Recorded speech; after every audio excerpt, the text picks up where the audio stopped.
Welcome to Haunt Weekly.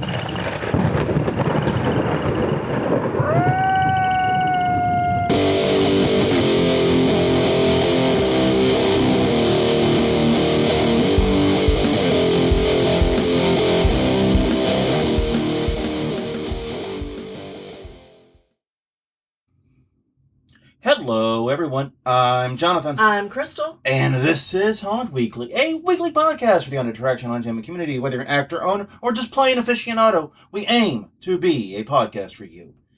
And we return to you this week. We hope that those of you on these United States had a good Labor Day weekend. Mm-hmm. Ours went significantly off the rails. Yes. We will be detailing that in just a minute, because when we get to the work we did for the haunt, we have to explain why we didn't do shit for the haunt. Yes, and it's not the usual reason. Not the usual bullshit reason. No, actually we have extraordinarily pathetic reasons. It's worse than usual. Anyways, we will be discussing that in just a second, but in the meantime, we are at hauntweekly.com or Haunt Weekly on Twitter, Haunt Weekly on Facebook, and youtube.com/Haunt Weekly. Also catch us wherever your podcasts are distributed. So, yes, indeed. We'll get into this week's main topic. You can read the title. You know how to read. Y'all illiterate. So I will just trust that you know what we're talking about this week. But I will make the promise at the top of the show, as we usually do, we will try to leave you on some positives. We try not to leave anyone going home sad or upset. That is the best that we can do here. But anyways, work we did for the haunt. Now we get to talk about the weekend. Yeah. So long weekend. Yeah, long weekend, 3 days. Mm-hmm. And two of them, Saturday and Sunday, were actually not... Friday and Saturday. I thought Saturday and Sunday were both cool. No, Sunday's when the trouble started. Well, yeah, no, we're getting there. But we theoretically had some cool weather.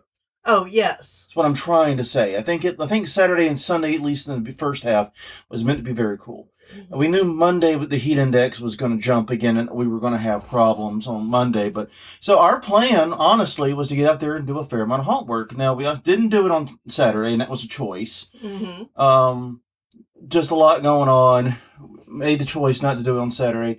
Promised we would do it in the evening when it cooled off on Sunday. Yes. That was the plan at the moment. So anyways, we were actually planning for Monday. Mm-hmm. And in this house, with Ellie having her yarn store, we rarely get a day in which all three of us truly have the day off. Yes. Like where clothes are optional all day long. Basically. Yeah, rarely a day where there's no store, no work, we nothing. Don't have to leave the house. No semi-obligatory craft chat things. Nothing. And we were excited about it, so we wanted to go to the grocery store and get our personal choice of Lazy Day cuisine. Mm-hmm. Tiny sandwiches, like the little triangle sandwich. I don't know why they cut the crust out of mine. I like crust on sandwiches, but whatever. Basically, the tiny sandwiches, potato salad, and whatever other snack food looks good. Yeah. Basically, it's a combination of like a gas station food run with tiny sandwiches. Yeah. And we also picked up some liquor and some other necessities. Mm-hmm. And our plan was basically to spend the hot part of the day hanging out with Ellie and enjoying the day, and then in the evening get haunt work done on Monday. And we were going to do more haunt work that night, too. Yep. Beautiful plan. It went awry when we went to the parking lot to leave the grocery store. Yeah. It went awry horribly. Got in the car, tried to turn it on, and it didn't start. And anyone who knows the dreaded click, click, click, click, click, click sound of the starter doing its gosh darndest but not getting anywhere knows exactly what happened. And then it namely is that the battery is dead. Now, one of the things we normally do when we buy a used car, we bought a lot of used cars. We've never bought a new car even. Yeah.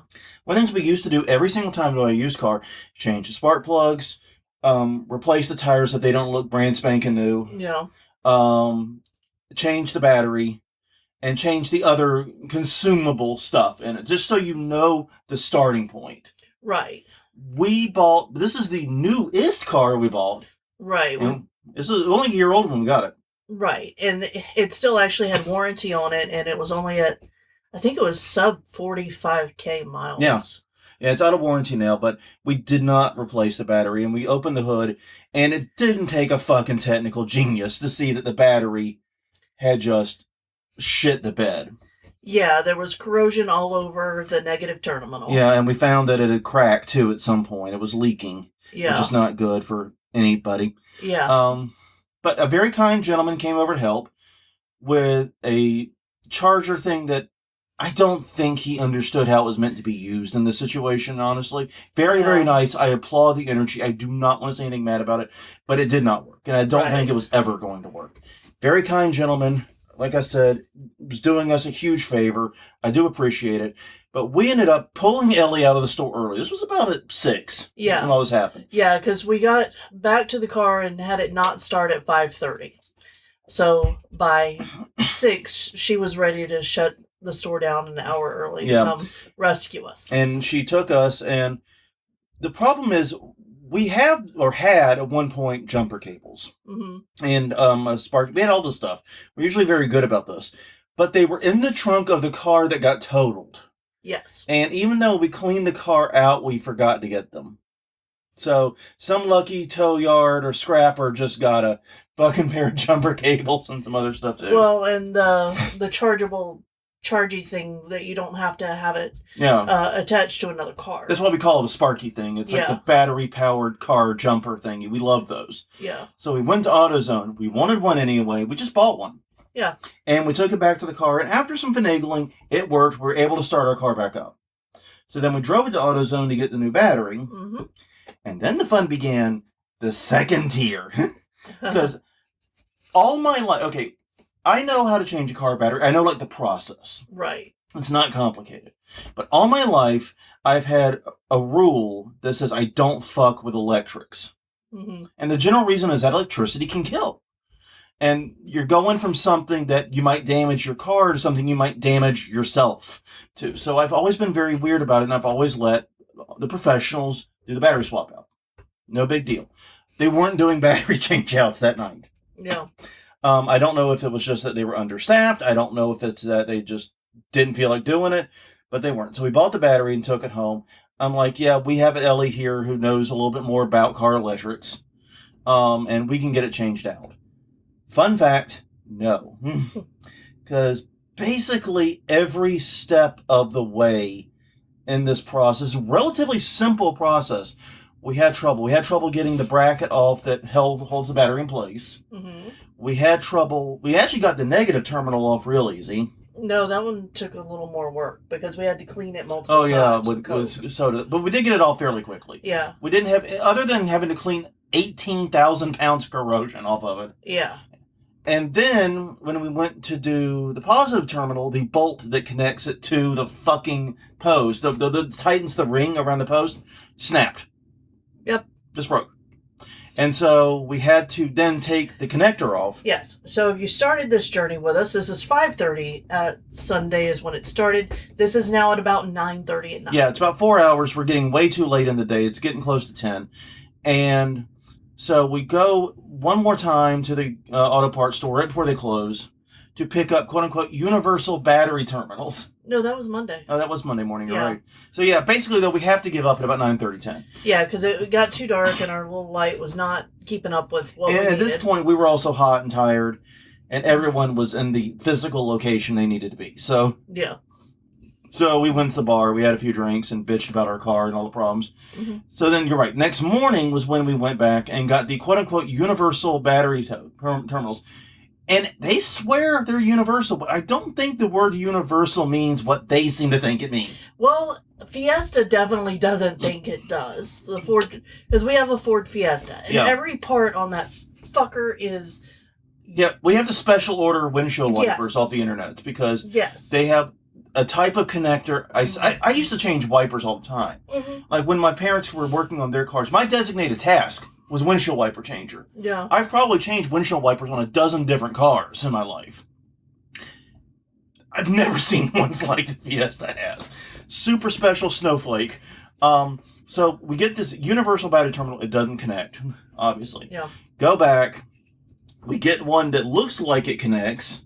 And is the same shape inside. Well, you and Ellie go while Yeah. I take off the negative, because we did get a correct negative. Yeah, we got the negative wire. We replaced that whole wire, because that was just a short wire to the frame. Yeah. That was an easy thing that was relatively easy to buy the right thing We for. did buy the red one also, the positive, but it was long and squirrely and underneath And we would have shit. realistically needed to get under the car to get access to it with the way this car is designed. And a Fiesta is super low to the ground. That just wasn't happening. No. So we would had to take it to a mechanic and get it on a lift so or while something. I dealt with the negative terminal, y'all went. And we got what looked like the exact right thing. Brought it. It was too big. It was the right shape, right design, just ever so slightly too big. Yeah, it was too wide to make Connection with the actual metal. Yeah. So we went back again. This time found one that had the correct size connector, went on. And by now, you got to realize, we got up at about 9 a.m. Monday. By now, it is well past our regular lunchtime. Yeah, it's like 1 or 2. We've been standing out in the heat, driving back and forth all our supply places. Luckily, we have 2, so nobody knows just how embarrassingly bad this job went. Yeah. And then finally, after all that rigmarole, we hooked it all up, and the car turned right over. Mm-hmm. We still need to tighten down the post on the negative a little better, but the car does fire. It does work again. But literally after that, it was like 3 or 4 o'clock. We had been heat damaged. Mm-hmm. We were done. Yeah. There was nothing we could do. Yeah, we got Gatorades and liquids into us. We keep Pedialyte freezer pops around, which are great, by the way. I highly recommend these, especially if you drink, but even if you just get dehydrated. Yeah. I cannot recommend it highly enough. And yeah, but basically we had to recover. So no, nothing got done because of a 16-hour ordeal involving a fucking car battery. Yeah. And not to mention the time, but we also ended up spending like $400 fucking on it.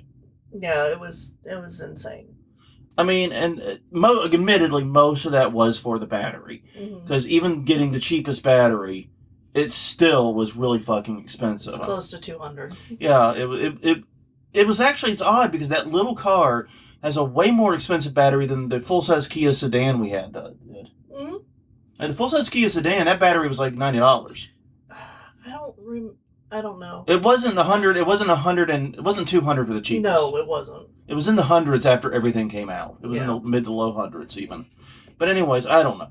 Anyway, that's why nothing got happening. Thank you for listening to this bitch for about 10 minutes about car battery shit. I know that's not why you signed up for this podcast. I hope you fast forwarded if you weren't interested. But just be glad that you weren't there for the full 16 hours. Yeah, just imagine it for 16 hours. And realistically, it's like, oh, well, you were asleep for some of it. You're like, yeah, but none of us slept much. Because we were too overheated from being out in the sun. We were too overheated and just too stressed. Yeah, and it feels like we didn't get a weekend at all because this happened at the last half of it. Yeah, what weekend did we have? I mean, realistically, even with a 3-day weekend, we lost 1.5 days basically to this. So it sucks, but we'll rebound. We'll find our own way. So let's shift gears. Let's take a gear shift here. Talk about the question of the week. Last week, we asked you, what celebrity would you like to see partner with a haunt? And y'all had answers. Yeah. Rachel Boudreaux said, Doug Jones for sure. I could learn so much from him. It's weird. I knew vaguely who Doug Jones was, but I looked it up. I didn't realize he was playing Saru in Discovery. Fun. So yeah, he's very well known for being... Hey, he has a very alien-like face to start with. That's not meant as an insult. He just does. And it goes well. Just say unique. It does have a very unique face and a very unique build. And that makes him very good for these kinds of heavy prosthetics roles that he plays a lot of. Christian Risto said Guillermo del Toro. I think that's a gimme. Yeah. Yeah, I love his work. Roberta McClellan said John Cena. Why? You can't see him. No, exactly. But anyway. No, it'd be perfect at the scares, though. You can come out from nowhere, man. You can't. Continuing with Roberta's comment, not saying it would make sense, but it would be pretty epic. That's true. He did the Funhouse of Horrors match against Bray Wyatt. So I mean, not the craziest thing. Jace Palace wants to make sure everyone on the podcast has nightmares tonight by suggesting Aphex Twin. And the bastard even linked the Come to Daddy video in his comment. Well, that is the video to link to if you're going to. Yeah. I mean, okay, here's the thing. I agree it would be the creepiest haunt ever in existence to emulate that. Mm-hmm. But Jesus, dude, we're supposed to be a place people have fun, not get like trauma for the rest of their lives. Yeah. Cole Auger said David Howard Thornton, Terrifier franchise, the mean one in Stream, with his mannerisms and improv skills. Yeah. Even though he doesn't talk in Terrifier, he would make an awesome Q line actor. Yeah, he plays Art the Clown in Terrifier. And I've talked about Terrifier before. I'm talking about it again, actually, in a few minutes, oddly enough. Mm-hmm. But I do agree that the presentation of Art the Clown is very, very interesting and would make a good haunt character. But speaking of who I think from the Terrifier series should come in, Damien Leone, because he's the producer, director, visual effects, makeup artist, literally everything other than Art the Clown. And that was suggested by A.J. Brown. Yes, thank you. A.J. Brown said that, and I think honestly, that's who I would want from Terrifier. I mean, yeah, Cole is great, and David Howard Thornton, rather, is great. Cole Auger's great, too, but he's not Art the Clown. David Howard Thornton is great, but honestly, yeah, I think I'd want him. Mm-hmm. Amanda Hughes said Robin Williams would have been great for this, with a sad face. Maybe Jack Black or someone who's both a good actor and a good voice actor. I would love to see Jack Black in a true hardcore villain role. Yeah. I don't know if maybe it's happened and I just missed it. It's entirely possible. But I remember when Penn Jillette made the petition, he wanted to be a villain in a movie. Mm-hmm. And he was trying to get crowdfunding for it because no one would cast him in that role organically. Which is weird. Silly. I because doubt that. He seems like he would play a great villain also. Yeah, but I think Jack Black as a hardcore, honest-to-God villain would be kind of cool. I agree. Mm-hmm. And finally this week, Brian Page, Elon Musk, could you imagine that bankroll? Yeah, he's got the money, but There's so much cringe with that, though. I just know I don't want to. Basically, he would buy your haunt out from under you, fire 90% of your people, and then he would give himself the title of founder. Don't forget that stuff. Yeah. Don't forget that very important step. He founded Bernie Baxter 19 years after it was launched. Yeah. It'd be like that. So, yeah, I could totally see that. But no, I do agree it would be nice, though, to get, like, some moneyed people into it. Yeah. And, like, not just at, like, one haunt that they do for shits and giggles. Right. To actually really grow something nationally. Like a Patreon. Yeah, I think that could be cool. I do consider haunting art, so this could be a way for a wealthy individual, not just Elon Musk, Warren Buffett, Bill Gates, any of them guys, tell them that this is a way to patronize the arts and have fun doing it. Mm-hmm. Makes sense to me. So this week's question of the week, which ties in directly with the conversation, how is your haunt season shaping up? Let us know. HauntWeekly.com, HauntWeekly on Twitter, HauntWeekly on Facebook, YouTube.com/HauntWeekly, and of course, wherever you get your podcasts from. Well, let's see. It's September 3rd. We don't have all of our walls up. I'm getting really worried about where we're at, and a dog shit in the haunt over the weekend and has made a giant mess. So, we're doing great. I've forgotten about that one. That's because you didn't have to clean it up. No, I didn't. Did you already clean it up? Mostly. Okay. No. It's on concrete, so it's not as easy as grass. Yeah. What happened, what she's talking about is yesterday, in the middle of all this. Yeah. Because we didn't talk about the part where someone got your credit card information and tried to pay for an Uber with it. No. And we had to deal with that. Which, by the way, the thing that pisses me off about that isn't that someone stole her credit card and then tried to do Uber with it. Is they rang up an $80 Uber tab and tried to only tip $8. Yeah. What the fuck? It isn't even your money. Why not just go ape shit with the tip? Well, and, and there was other stuff, like my mom, I got the notification also this weekend. And while all this was going on, it was all at the same time. Yeah. Nothing happened Saturday. I think this was Saturday evening. This was the start of the... Yeah, but you finally got that. Yeah, but anyways, go ahead. But anyway, I got the call that she had fallen for the second time in the past week and had broken her ankle. And after today's doctor visit, we'll have to have surgery for it. So... Yeah, So yes, there's all of the things. Yeah, so there's been a lot. I'm not gonna lie. But then our neighbor's dog got free, cute, lovable little dog. Mm-hmm. Ran into our backyard because we'd had the gate open because we were taking some things back there earlier. I think Saturday we were. We're running back and forth to get different socket sets to try to fit the fucking bolt. Yeah, that, and we also did go to At Home on Saturday. We did do something Halloween related. We did do some Halloween shopping. We did. But we left the gate open. Dog ran in. We got the alert on the cameras that there was movement at our back door, which oversees the entrance to the haunt. And it was something I didn't recognize. Yeah, it wasn't a cat. It wasn't a possum. It was a dog. Yeah. Or a raccoon. And went in there, and I whistled for the dog and got it out. Discovered it was our next door neighbor's dog. I'd never seen this dog. No. And the nature of our next door neighbor house is for reasons that are ultimately very good. It is a place a lot of people come and don't stay very long. Yeah. And that's by design. So it's more of a transition place. Yeah, it's a get on your feet place, basically. And so we didn't know the dog. And apparently, while it was inside the garage for not very long, I might add, I got it out like 5 minutes after we saw it. Yeah. Apparently, during that time, it shit somewhere in the haunt. Mm-hmm. So that's lovely. Oh, right on the exit path. Oh, great. How did I not? Anyways. You didn't go in. No, but I did go in after that. I don't know. Anywho. But I don't know because it's not just where he did it, he stepped in it and tracked it. So basically, things have been going shitty. Yeah. Literally and figuratively. Yeah. So please send us some love. We could use the support. Yes, send good haunt vibes our way too if you got any to spare. Yeah, I hear you. And then unfortunately, like, this episode's going to be kind of a downer. Now, caveat here is that I can only speak to what I know about and what I'm seeing locally. Mm-hmm. But I can also see what I've been reading in the news as well. And what kind of inspired me to think about this was just before we start, we'll talk about it in the next news episode. But a haunt that this year would have celebrated 40 years in Rhode Island. Yeah. Announced they're not opening. Yeah. And that came as a surprise that they would make that announcement in early September. That's late, it seems, to make that kind of an announcement. But I've been seeing a lot of warning signs locally. Haunt tickets have been staying on deeper discount for longer.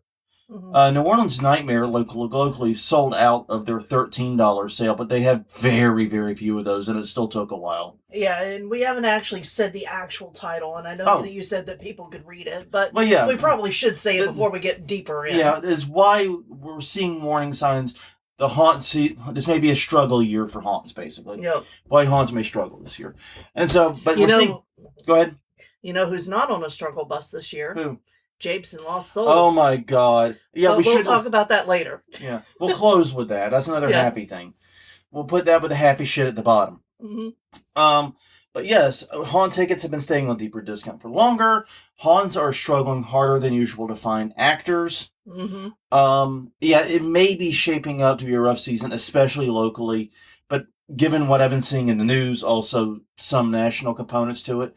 So the question is, why? What can be done about it? And is there good news? So what I've got are 5 reasons that the haunt season may be a struggle haunt season, some ideas to counter it, and then some positive signs at the very end. Yeah, and there's also been a trend over the past few years. So yeah, 2023, most haunts said they were down too. Yeah. And I think this one is going to continue that trend, unfortunately. Yeah. So the first reason, the reason everyone's talking about, the inflation crisis, or the inflation issues in generally. Now, the thing about it is I actually looked up the inflation numbers. Mm-hmm. They peaked right before haunt season last year. Now, so you would think, that had the biggest impact on haunt season this year, but we've also now had a full year or two with greater than normal inflation, and haunt tickets have been outpacing inflation by a very significant amount. Yeah, we've talked about this before, about the rise in haunt ticket prices, yeah. And how it had been well outstripping inflation for decades. Yeah. And that was never going to be sustainable. And now this may be the breaking point for it, because now, what are you going to do? I mean, inflation was 8%, last year. What are you going to do? Raise it 10% to outstrip? You know what I mean? What's the goal here? And the thing is, the impact of inflation is often delayed, because people look up and go, "Wow, everything's more expensive. I have less money now." We're kind of hitting that moment a little bit. Yeah. But yeah, and to be completely clear, the United States actually is doing very well compared to much of the world. Europe, South America, all of those regions are having much higher inflation percentages than we are, but we're still having very significant inflation, and our personal income growth, and this is according to the Government Bureau of Economic Statistics, is growing at about 1/10 the rate of inflation. Yeah, that doesn't sound very. Yeah, very inflation good. right now is 3%, which is actually not that bad. 2% is considered normal. It's still 50% more normal, but not bad. But personal income growth is only 0.3%. Yeah. That's not a good prize. No, not really. And people are super wary about high prices. And we are a luxury industry. Yeah, exactly. This is an entertainment luxury industry.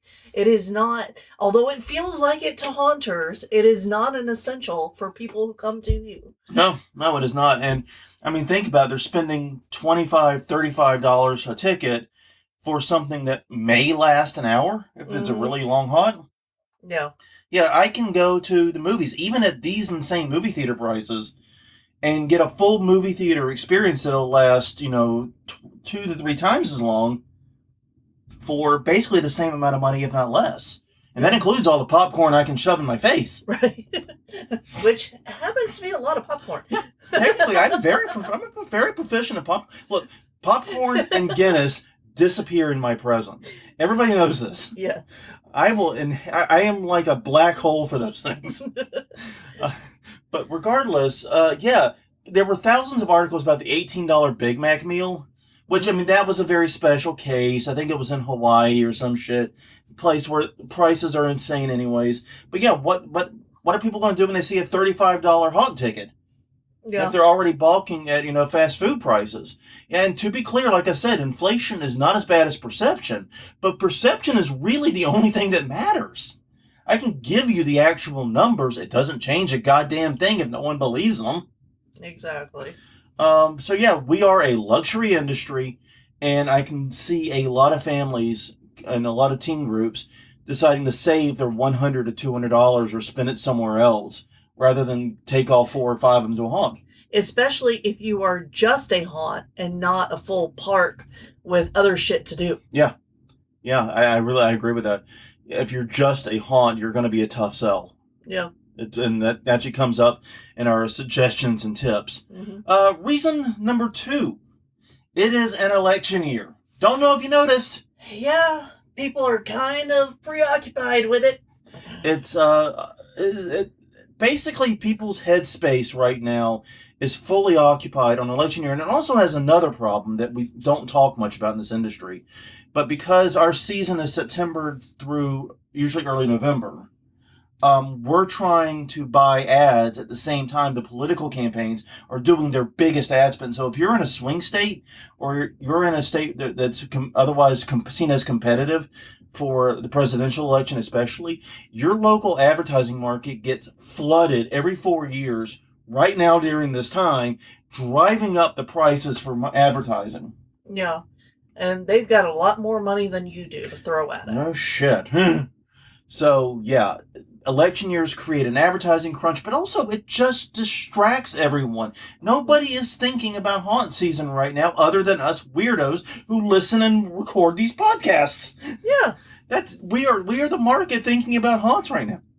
And I hate to break it to you, but it's not sustainable as a business. But yeah, I mean, and the thing is, like, haunts are meant to be escapism. Mm-hmm.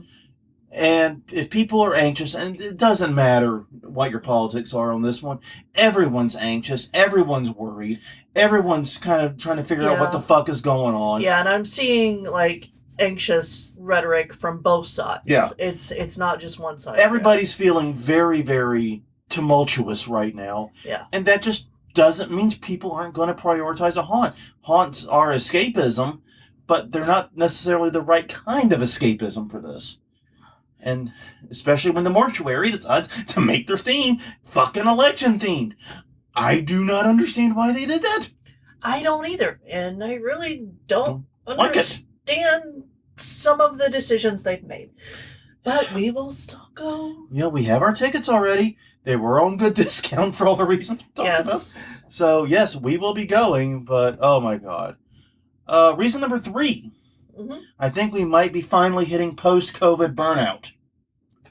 The COVID years, sadly and frustratingly, were actually very good for the haunt industry financially.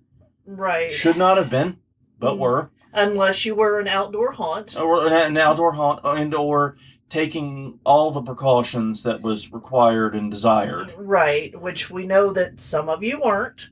We know some people just opened as normal. Yeah. And we read the news stories about it. Yeah, and it was sad because, it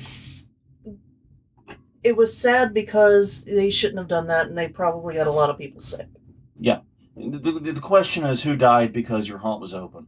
Yeah. Not necessarily your direct customer. No. But who got COVID that gave it to someone that gave it to someone who died? Yeah. You know what I mean? Someone almost certainly did. That would still be alive if the haunt hadn't been open. But neither here nor there. But basically, those years were good because there was a real desire to do things in the meet space. Right, and there weren't a lot of things where you could meet up with your friends and go and do shit. Yeah. And 2022 was the last of the COVID years, as I think of it. Yeah, COVID's still around. It's still a thing. Don't get it wrong. I'm not saying that. But it was the end of the lockdowns. It was the end of COVID being so front of mind. Right, and I think that it's because it seemingly, at least, the numbers of deaths have gone down because of the vaccines. The vaccines and also just now more general immunity. The goal wasn't to prevent people from getting COVID. Yeah. It was to prevent everybody from getting COVID at the same fucking time. Yeah. That was the goal. It's pretty simple.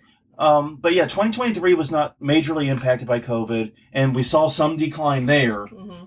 But you still also had some pent up, especially from the people who were being extremely careful. 2023 was the first year they probably went to a haunt. Yeah, it was the first year we went anywhere, really, with more than like a dozen people. Yeah. Haunted, yeah. 2024, we're back to fully normal. That demand, that pent-up demand is not there anymore. No, and all of the other things that you had to compete with, all of the events, the fall festivals, the music festivals, they're back. That reminds me, hidden 6th reason here in the middle of the 3rd. Shut up, it worked. Hidden 6th reason that there's a warning sign is a lot of big name acts, including the Helmet Tour, canceled tours. Yeah. Because of poor ticket sales. If concerts and those promotions can't sell tickets, then haunts are going to struggle too. Yeah, because we were going to go to the Helmet Local H concert, and it got canceled. Got canceled on us, and then the Local H, the band we were actually there to see. We like Helmet, they're fine, but we're Local H fans. But basically, the concert we were going to go to, Local H has now launched their own tour, but it's a much smaller consolidated tour that doesn't come to New Orleans. Yeah, and there's a few other big names that have pulled out of the city too. Yeah, and pulled out of tours completely. Yeah, it's not just like, I don't remember who all it was, but there have been several tours canceled due to struggling ticket sales. Mm-hmm. And I can guarantee you, if they're struggling, we're going to struggle. Yeah, because it's a luxury item. It's a luxury item. It's a meet space activity. Everything we talked about above applies to concerts as well, basically, including the post-COVID burnout. Mm-hmm. So that gets us to our actual reason for no big horror releases this year. No. Terrifier 3 was probably the biggest. It will be. It's coming out October 11th. Yeah. Yeah. But that's mid-season, so that doesn't really help as much as if it were at the beginning of October. Yeah, I mean, that does mean that, and it's also not a heavily marketed one, not traditional marketing. Yeah. But if it were a traditionally marketed thing with like weeks of lead up, like what we saw with Deadpool and Wolverine, or like what we saw briefly with Borderlands, God help us all, and what we're seeing now with Beetlejuice, which that may actually help us. Mm-hmm. Beetlejuice, even though it's not a horror necessarily, it ties in. It's a horror comedy. It has tie-ins I think might be strong enough, but we don't have a big classic horror thing this year. Right. Now, I did learn that Quiet Place Day 1 did really well. I heard about it, but I didn't. Yeah, it's being advertised at me on stream. Yeah, right I did now. not. I don't know. I haven't seen the original Quiet Place rather. No. Now 2023, it was kind of crazy. You had Megan, which was for your dystopian sci-fi horror fanatics. Scream 6 for those who wanted the next in the Scream franchise. May God help you. And of course, FNAF, because Five Nights at Freddy's, because we made the baby Jesus cry and we had to have it. And we had to see it because a lot of our friends were in it. We had some friends who were in it. Oh, yeah, I forgot we saw it. We saw it, and we had to see it because we had friends who were in it because it was shot in New Orleans. Yes. When the gang breaks in and damages everything in it, we know some of the people that were in that. Yeah. Basically is what it comes down to. Yeah, there are great horror movies coming out, but none with like this big, huge presence that puts horror like in the national spotlight. So, yeah. We did better, like when It movies came out. Those helped the haunt industry a lot. Yeah. There just isn't one like that this year. No. Sorry, it just isn't. And reason 5 is something we've been talking about a lot over 457-ish episodes. Haunt consolidation challenges. To tie it all up, you take everything together, people are likely to reduce the number of haunts they go to. If they go to them at all. Right. They may go to their favorite. They may go to 1 instead of go to 3. So which are they going to choose? They're going to choose the big bad one. They're going to choose the big boy haunt. They're going to choose the big explosive thing. And small, medium-sized, and charity haunts are going to struggle. So while I do think... And also big mega haunts will have the money to counter some of these advertising challenges we talked about. And maybe promote themselves out of this hole a little bit. But yeah... This means that, yes, all haunts will struggle, but some haunts are likely to struggle more than others. Yeah, and if you've been on the cusp of in the red. Yeah, if you're on the bubble, black, so to speak, yeah. This might be the year things pop. Exactly. And it makes me sad to say that. Yeah. But it is true. So what can we do? What are some ways we can alleviate this? Let's try to talk about happier shit. Yeah, let's shift our focus to happier stuff now. The first is something else we've been saying for a long time. Collaborate and work together, especially if you have a bunch of medium-sized haunts in your area. Collaborate, work together. Haunts are stronger and more appealing when they work together. Yeah, offer package deals, offer upgrades if you bring tickets from the other haunt, or do cross-promotion stuff. Yep. Hold crossover events. Yeah. And I think it would be cool to see a competition between two haunts that, like, the public pays to go to. Yeah. I mean, yeah. I don't know what it would be, but... Well, I mean, I think it would be cool to do, New Orleans tradition here of the dance-offs. Yeah. We've seen, like, Fright Trail and other haunts do, like, basically flash mob dances. I would love to see one of those, a battle of the flash mob dances between haunts. Yeah. That'd be fun. I'd go to that. I'm not even into that type of entertainment generally, but that sounds fun. Or if you could have like a treasure hunt or a scavenger hunt at different haunts. Oh yeah, where you got to collect something from all 3 haunts. Yeah, exactly. You enter to win a prize or something. You got to see this line character and say this phrase to get a thing. Or if you go to these 3 haunts and get photos with X, Y, and Z things. Yeah. You can submit them to some centralized source to enter a contest and maybe win a prize.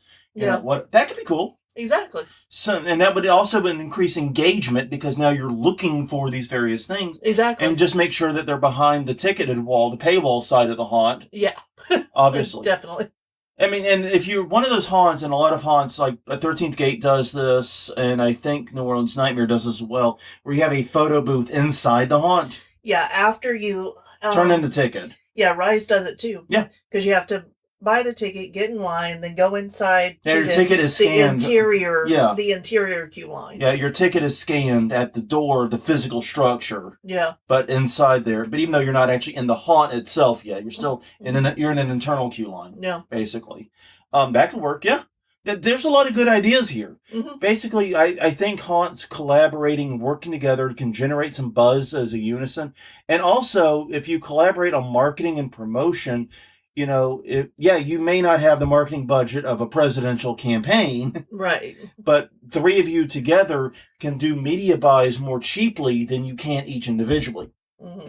That's something that a lot of small businesses don't realize, is that the advertising is like anything else. The more you buy, the better the price gets. So that's a good way to work together. Second item, focus on price differentiation. Once again, 457 episodes been talking about this. Price differentiation is crucial. That is where different customers pay different amounts. Coupons, discounts, upgrades, these all count. You can have price differentiation that goes south, goes down, and it goes up. So do both. Offer both. Offer coupons and things that people have to work for, turn over emails for, things like that. So that way those people who maybe can't afford to go to a haunt, but might be willing to put in the extra work to get that discounted ticket, can still give you something of value. But, they get the ticket at a lower cost.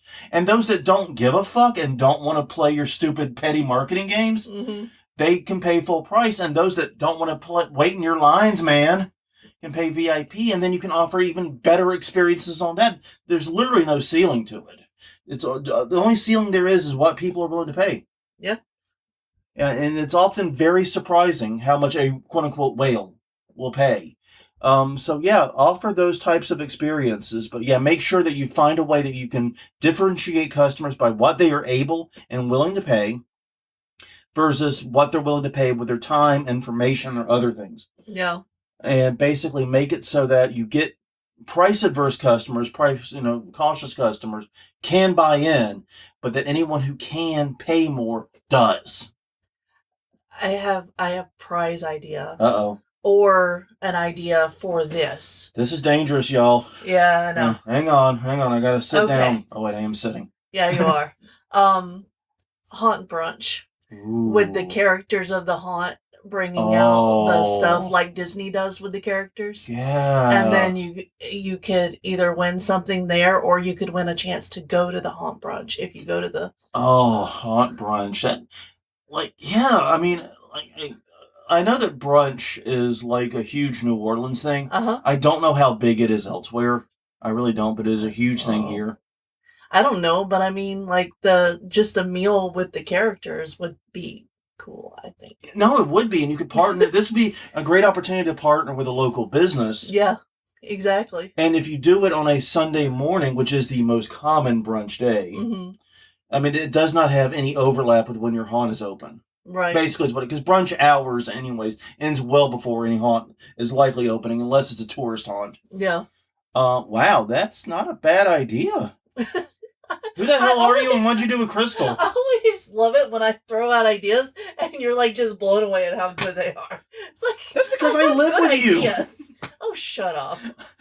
I'm used to the batshit insane ideas. It's like, Crystal, no, you're defying 6 laws of physics. You're like that guy who built the bike that can be pedaled to the speed of light.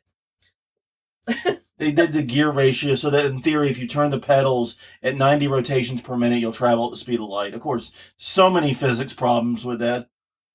Yeah. Okay, back on track. Yeah, back on track. Sorry. No. Finally, for the ideas that I have, I'd broaden marketing efforts. Mm-hmm. Basically, refocus your marketing. Your typical haunt, both employee and customer, mm-hmm. is usually a teenager or late or early 20s.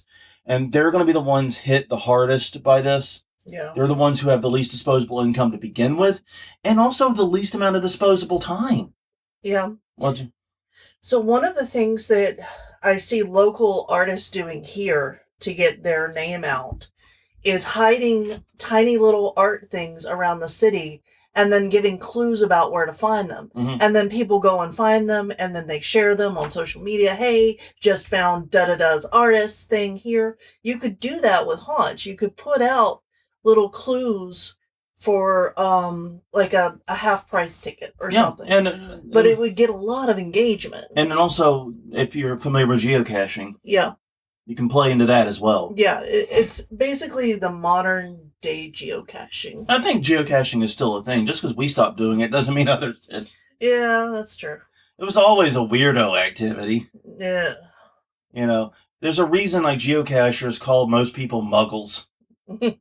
A, because we didn't know about how horrible J.K. Rowling was then, and also, yeah, it's not an activity for most people to do. But basically, the idea here is to understand that you may need to reach older customers. If you have a haunt that's been around a while, man, do a nostalgia pump.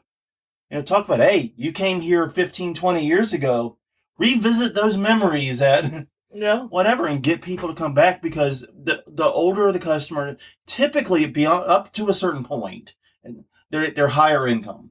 They have more disposable income, and they may not be interested in a haunted attraction, but you might be able to make them interested in it. So targeting a slightly broader audience might make you less vulnerable to the shakeouts, these other shakes in the economy right now. And basically, this is the idea is just to cast a broader net, not to rely solely on the bread and butter haunt industry. Reach out to people that you might not otherwise have. Yeah.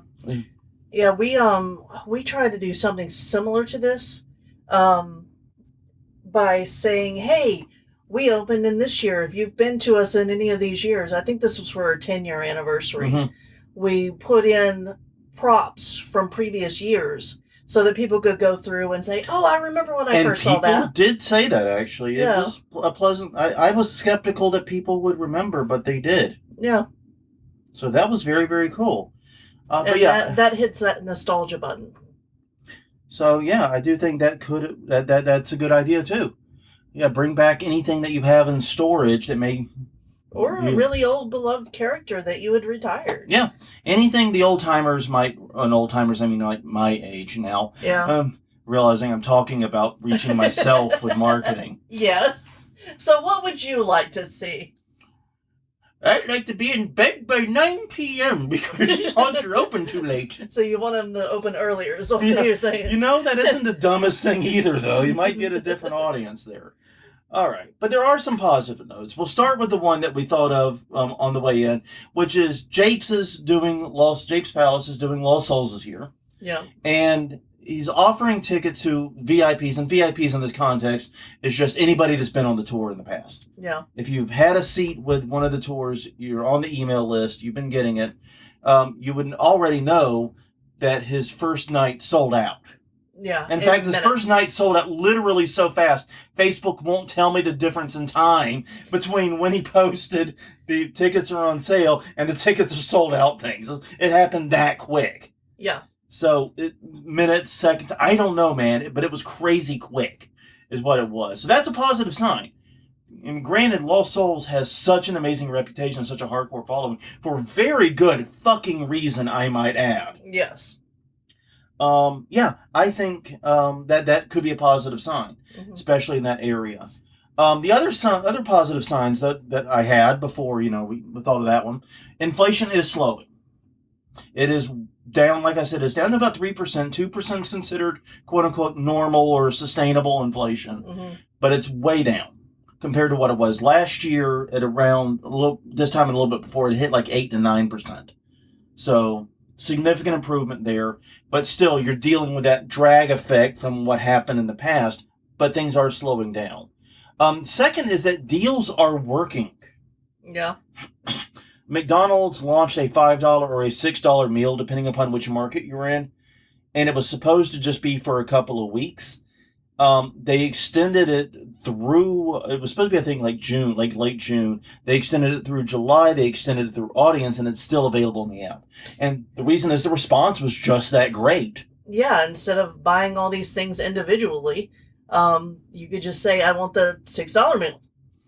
Yeah, and basically, it worked really, really well for them. So putting something out there that actually was a deal or felt like a deal worked. So that still does work. So that goes back to the price differentiation point. If you can do a price differentiation strategy, it can and will likely work. I think that's a positive sign there.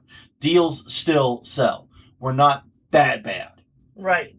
We also have a longer haunt season. Yes. This year. That's true. We have that because a lot of haunts are opening up September 13th because it is Friday the 13th. Right. So, and basically a week from this Friday. Yeah. And that is great. That gives us more nights to be open. It gives us more nights to shake the kinks out, and also have more nights to function. And more nights to make money. So that is a positive sign. I will be very curious what the crowds are like on Friday the 13th this year. Yeah. For the haunts that are doing it. I think we're going to one, right? Yeah, I think we are. I think we will be. Yeah, because one of the local haunts makes us pick the day we're going. Yeah, I think that's mortuary. I'm just going to say it. But yeah, we're going on Friday the 13th there. So I'll be curious what the crowds are like. Yeah. Will people be ready for haunts? Will people be interested in going to a haunt? I don't know. But we'll be talking about that in a few weeks' time. We'll have more on that later. So yeah, that is a positive thing too. And with that longer haunt season comes the news that, okay, this is obviously going to be taken with a grain of salt. Mm-hmm. I mean, literally, this is from almanacs talking about general weather patterns. But supposedly, the weather predictions are good this year. Yeah. Well, and that's also, like, hard to say in New Orleans right now because we don't want to jinx it. Yeah. But basically, right now, the weather predictions are on the positive side. Most places are expected to have haunt-appropriate temperatures, we'll say. Mm-hmm. They're not going to be too cool, not going to be too hot.